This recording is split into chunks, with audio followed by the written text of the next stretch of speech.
चंद्रभागेचं पवित्र असं स्नान केल्यानंतर सगळे वारकरी विठ्ठलाच्या दर्शनासाठी रांगेमध्ये उभे असतात।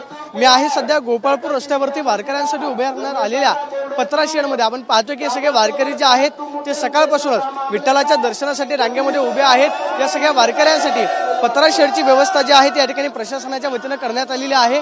जवळपास 10 पत्रा शेड जे आहेत त्या ठिकाणी प्रशासनाने वारकऱ्यांसाठी उभारलेले आहेत आणि हे सगळे वारकरी सकाळपासून चंद्रभागेचं स्नान करून विठ्ठलाच्या दर्शनासाठी रांगेमध्ये उभे आहेत।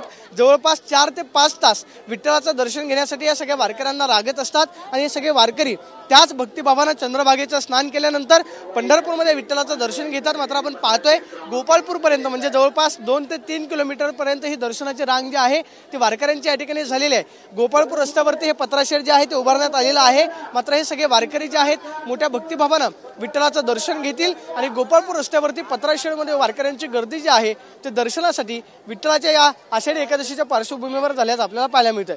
Camera person Rohan Soni, Pradeep Kapse, TV9 Marathi, Pandharpur.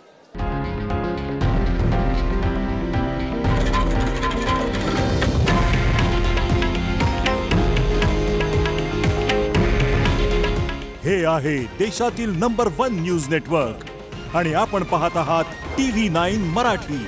काळजी तुमची, हित महाराष्ट्राचं।